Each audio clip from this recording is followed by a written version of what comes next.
안녕하세요. 예, 안녕하십니까. 예.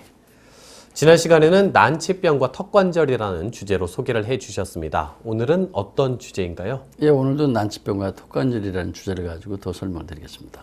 예. 이제 지난 시간까지 두 번에 걸쳐서 난치병과 턱관절에 대해서 소개를 해주셨습니다. 예.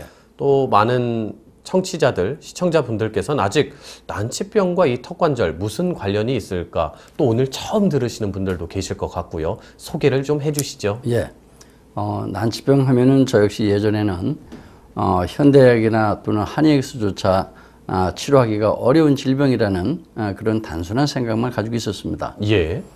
그러나 제가 의료인이 돼서 직접 환자를 진료하면서 소위 말하는 난치병이라고 불리는 그런 질병을 갖고 있는 사람들이 한 명, 두 명 치료되는 것을 직접 완치되는 것을 제가 경험하면서부터는 이제는 저희 생각도 조금씩 바뀌기 시작했습니다. 그렇군요. 박사님, 처음 난치병 치료 경험은 언제부터였습니까? 예, 처음 제가 난치병을 치료하게 된 그 경험은 이미 87, 8년도 그때서부터 시작이 됩니다. 예. 그때 위암을 비롯해서 위암 말기를 비롯해서 폐암 말기를 치료해 본 경험이 있었습니다. 그러나 당시는 오로지 한의학적인 처방약과 침뜸, 부항 등 이 순수 한의학적인 치료로서만 이룬 경험이었습니다. 그러다가 이제 제가 직접 구조적인 접근법으로서 턱관절의 균형 조절을 통해서 난치병에 처음 도전해 보는 것은 92, 3년도인가 93, 4년도에 중풍 후유증으로 목발을 짚고 간신히 옆에 부축을 받으면서 걷고 있는 분이 처음이었던 것으로 기억이 됩니다. 예. 대략 한 20년 전쯤 되는 것 같네요. 예.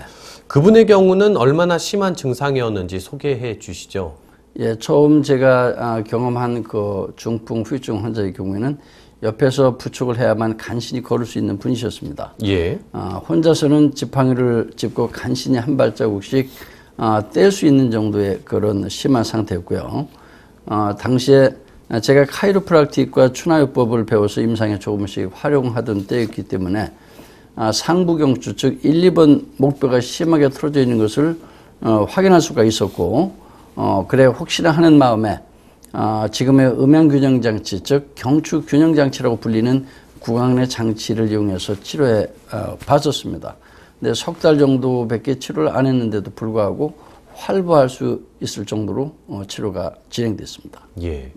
박사님께서 이제 턱관절을 이용해서 이제 치료를 하시는데요. 예. 그러면 그 20여 년 전에 그 중풍 후유증 환자가 턱관절을 이용한 치료를 한 그 첫 케이스였나요? 그렇지는 않습니다. 어깨나 또는 목, 허리 등 통증성 질환 환자에게는 이미 여러 번 적용시켜 봤지만은 중풍 후유증으로 거동이 불편한 그런 분에게는 처음이었습니다. 그래서 호기심 반 또는 기대심 반으로 적용시켜 봤는데 기대 이상으로 치료 속도가 굉장히 빨라서 놀랐습니다. 그래서 사실 그때서부터 어떤 이유로 치료가 될 것인가에 대해서 궁금하기 시작했고 점점 더 관심을 갖고 연구하기 시작하게 됐습니다.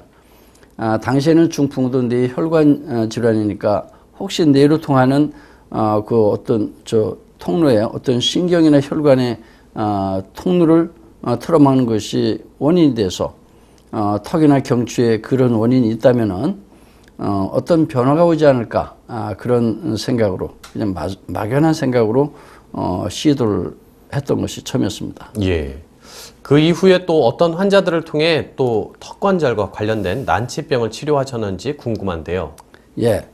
그 이후 기억에 남는 것은 이제 하루에도 수십 차례 이상 경련 발작을 일으키는 간질 환자 치료가 저에게 또 많은 경험을 가져다 주었습니다. 간질로 인한 경련 발작이 턱관절의 어떤 미세한 균형을 맞춰주었는데 치료가 될까에 대해서는 사실 당시는 기대를 전혀 하지 않았습니다. 그저 목뼈, 특히 이제 환추와 축추라는 1, 2번 목뼈 상부 경추가 틀어져 뇌로 올라가는 그 통로를 틀어막고 있었기 때문에 그것이 이제 경추 촉진 검사에서 또 이분이 확인됐었습니다. 그래서 혹시나 하는 마음에 틀어진 목뼈를 정상 물리치로 되돌려 주어서 뇌로 통하는 그런 막힌 통로를 뚫어주면은 조금이라도 좋지 않을까 하는 그런 막연한 생각에 턱관절의 균형 조절하는 균형 장치를 만들어서 물렸을 뿐이었습니다. 예, 그렇군요. 그런데 그날부터 반 이상으로 경련 발작이 줄어들었다는 소리를 듣게 되었고, 그래서 더욱 신경을 써서 치료를 지속적으로 해본 결과 그 20대 어린 직장 여성이었었는데 결국은 몇 개월 뒤에 경련 발작이 완전히 소실되었다는 그 소식을 듣고 굉장히 고무되었던 그런 기억이 있습니다. 이제 그러면서 그 뒤로 또 점점 더 관심을 가지시고 연구하셔서 예, 그렇습니다. 지금은 이제 그 FCST라는 또 치료가 또 이제 연구가 되고 있는 과정이군요. 예, 그렇습니다. 당시에는 조금이라도 치료가 잘 안 되는 어떤 만성병이나 난치병이라면 무조건 척추의 문제일 것으로 일단 의심을 해보면서 틀어진 척추를 좀 더 빠르게 그리고 오랫동안 정상 위치로 유지시켜주기 위해서 턱관절의 균형을 맞춰주는 지금의 경추 균형장치, 즉 음양균형장치를 만들곤 했었습니다. 예. 결국은 20여 년 전 그 박사님의 그런 희귀 질환에 대한 의구심과 또 치료하고자 하는 그런 연구 노력들, 그런 것들이 또 지금의 난치병을 치료할 수 있게 된 계기가 된 것 같다, 이런 생각이 듭니다. 예, 그렇습니다. 저 역시도 처음에는 전혀 치료 불가능할 것이라고 여겨졌던 그런 난치병들이 하나둘씩 이제 치료가 되는 임상 경험을 직접 체험하면서 이제는 제가 모르는 어떤 치료될 수밖에 없는 원리 기전이 있을 것으로 확신하기 시작하게 됐습니다. 그래서 밤을 새워가면서 턱관절과 난치병의 관계는 물론이고 그리고 뇌신경과 경추의 관계, 또 경추와 이 턱관절의 관계 등에 대해서도 좀 더 심도 있게 국내는 물론 해외 의과대 홈페이지에 날마다 들락거리면서 관련 정보를 찾기 시작했습니다. 그렇게 모아진 정보들을 엮어서 가설을 세워서 만든 치료법이 지금의 턱관절 균형의학을 기반으로 한 기능적 내척주요법, 즉 턱관절 균형요법이라고 불리는 FCST라는 치료법입니다. 예.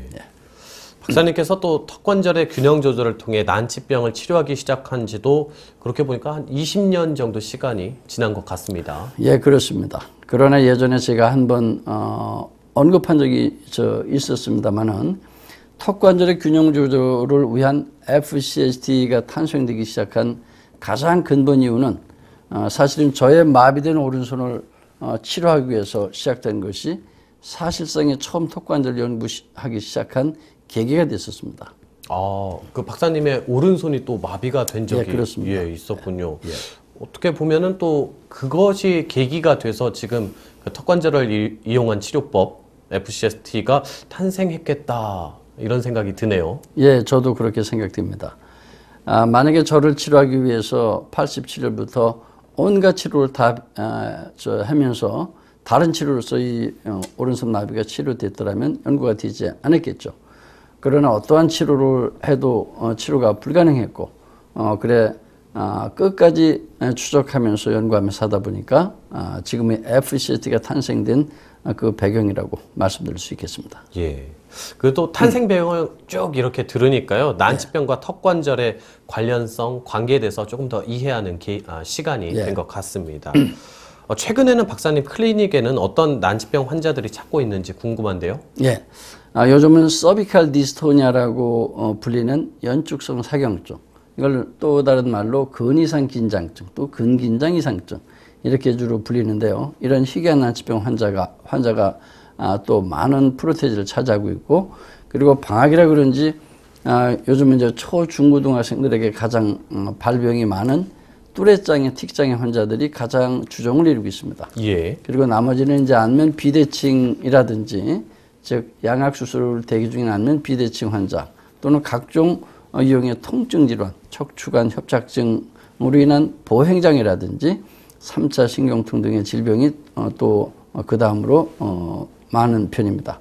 그리고 유튜브를 보고 또 뚜레장애와 ADHD 증후군이 아주 극심한 미국의 어린아이도 지금 찾아와서 치료를 받고 있기도 합니다. 잠시 방학 동안이지만은 그 이외에도 한국의 고등학생, 대학생들의 이 유학생들이 또 한 달씩, 두 달씩 방학을 이용해서 저희 클리닉을 찾아와서 뚜레장애를 치료받고 있기도 합니다. 그 방학 기간을 이용해서 그 외국에서 공부하고 있는 학생들이 예. 온다고 마지막에 말씀해 주셨는데 예. 어떻게 알고 그렇게 오나요? 예, 대부분의 경우에는 유튜브에 올려진 저희 클리닉의 이제 치료 사례 동영상을 보고 찾아오고 있습니다. 저희 클리닉에서는 사경증이나 또래장애 같은 희귀 난치병의 치료 사례를 동영상으로 제작해서 몇 년 전부터 유튜브에 1개씩, 2개씩 올리기 시작했습니다. 그래서 그 영상을 보고 한 달에 한두 명씩 전혀 예상하지도 않은 해외에서 환자들이 찾아오고 있습니다. 가끔씩 어떤 기본적인 영어도 모르는 러시아 환자들이 무작정 찾아와서 러시아요? 예, 애를 먹는 경우도 있습니다. 의사소통이 어떻게 되던가요? 유튜브를 보고서는 동영상 보고 무작정 오는 거죠. 예. 그래 천안이라 러시아어를 통역할 수 있는 그런 사람이 사실 구하기가 굉장히 어렵습니다.